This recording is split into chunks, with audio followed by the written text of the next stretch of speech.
I'll tell you a story. Mars had two sons. One was known as the Aries, the fire of the zodiac. The other one was the quiet Scorpion, the water of the suns. And with Scorpion, Mars invested compassion, passion, bravery, and resourcefulness. If you've been around a Scorpio, you know exactly what I'm talking about. Scorpions are by far the scariest to me of the zodiac. They are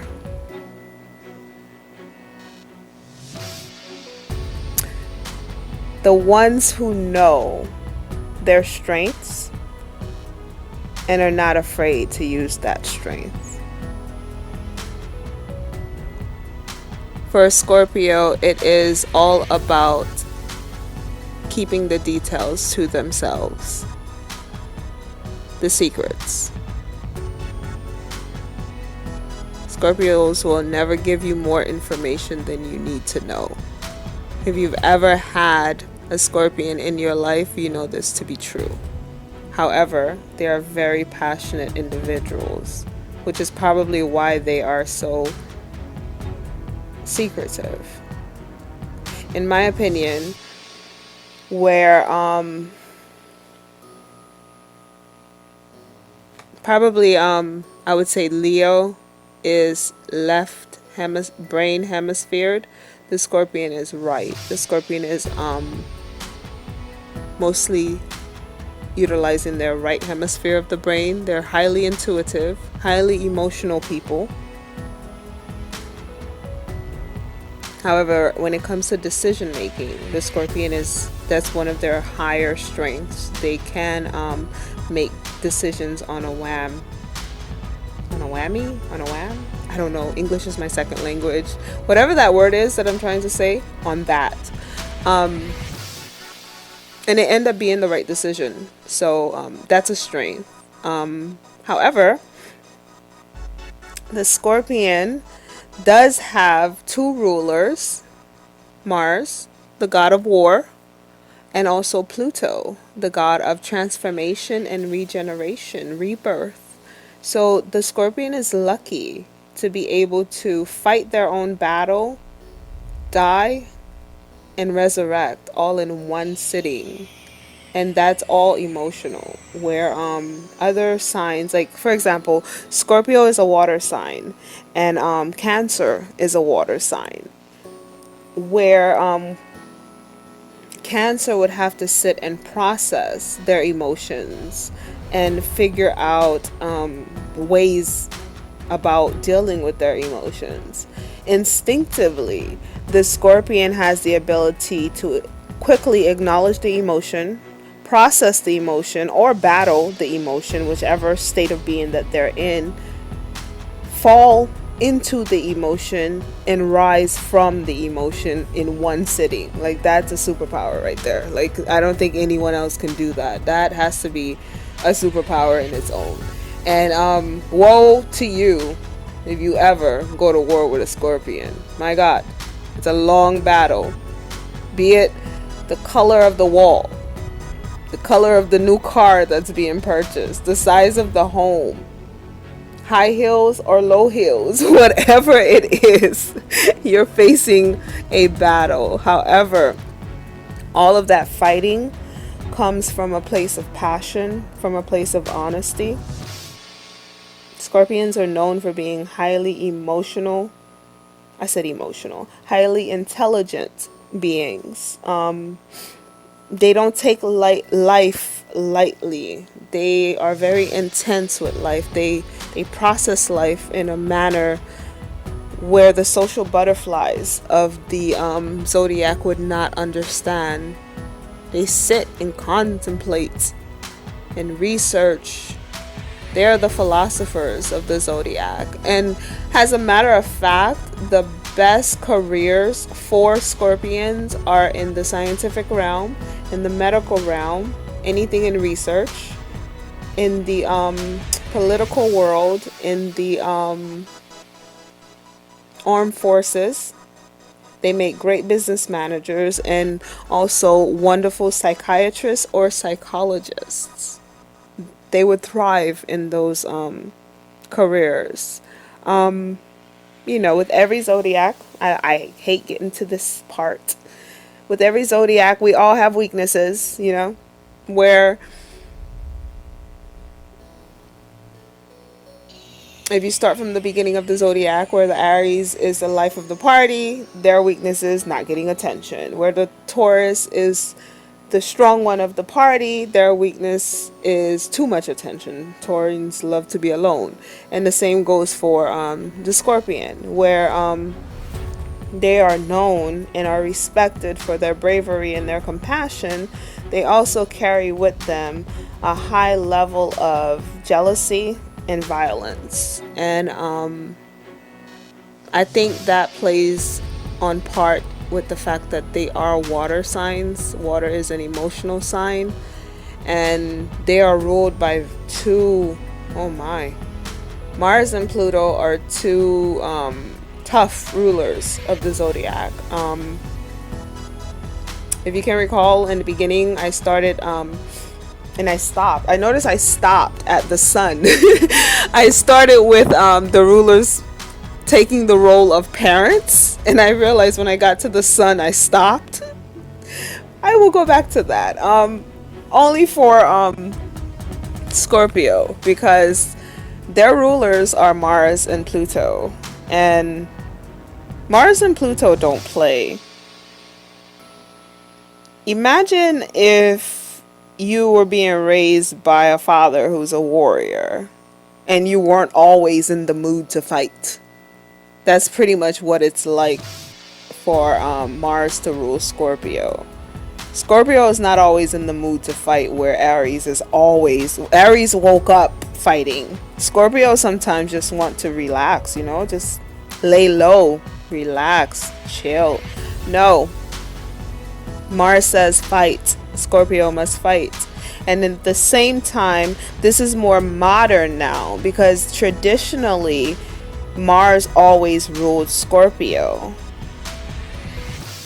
But now, in more modern times, Pluto is sharing that rulership, which kind of really confuses situations for Scorpio. And this is like, regardless if you were born under the sun sign of Scorpio or if you share the moon sign of Scorpio, like, it creates such friction because you have battling Mars meeting slow moving, thoughtful, regenerating Pluto. Can you imagine if you had a parent that was a warrior and you're like the what is that comic book character, Wolverine? You're literally like the Wolverine of the zodiac.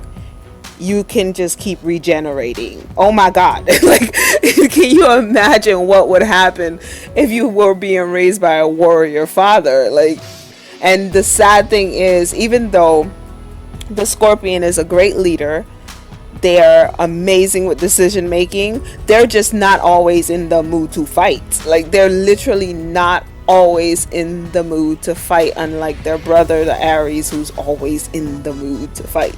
So that creates a problem for the Scorpio. So if you're a Scorpio and you find that you find yourself on the darker side of your sign, you were born to be resourceful, brave, passionate. You're a stubborn person, it's true, just like the Taurus, but overall your heart is in a good place. But you find yourself exhibiting those darker energies, the jealousy, the secrecy, the violence, this dishonesty, and all that horrible stuff. You have to look.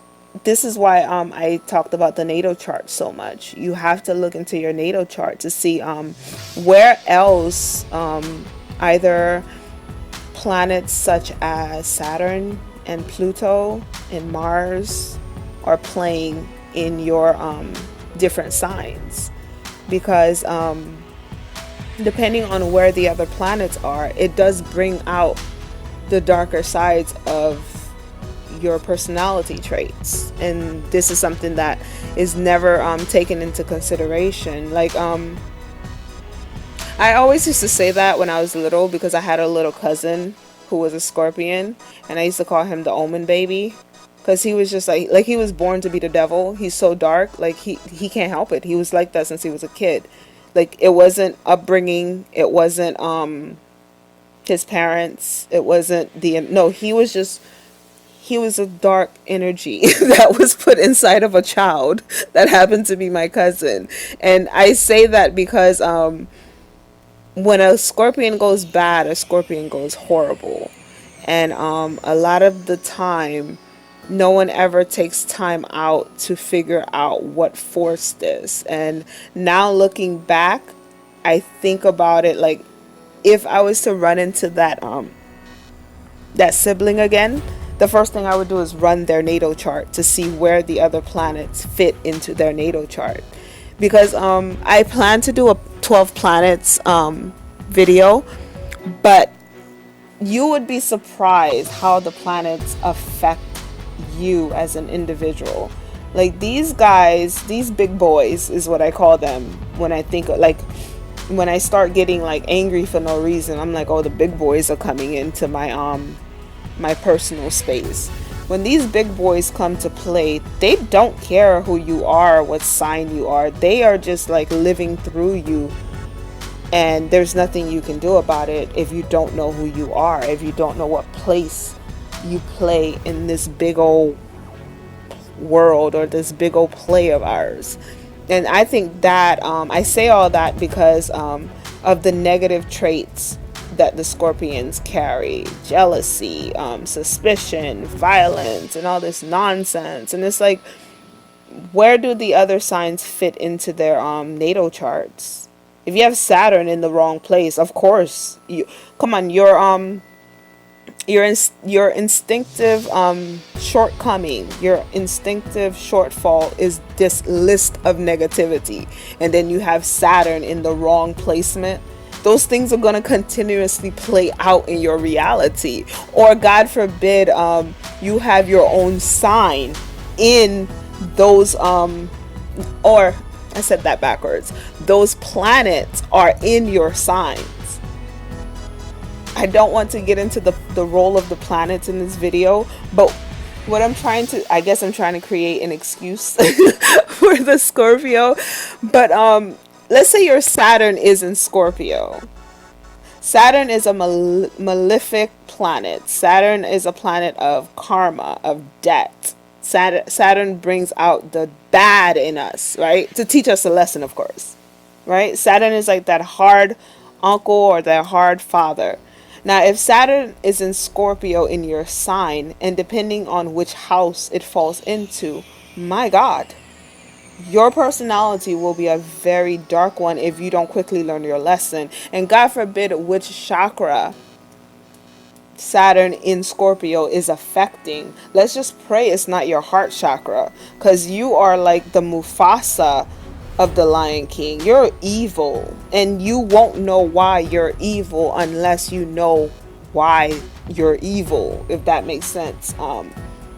That's pretty much you see, with Leo and Scorpio, I can do these kind of examples only because when you think of Leo, you think of light, and when you think of Scorpio, you think of darkness. So it's easier for me to like shine darkness into Leo and shine light into Scorpio because of the controversies, anyways, of the predisposed biases that comes with the two signs.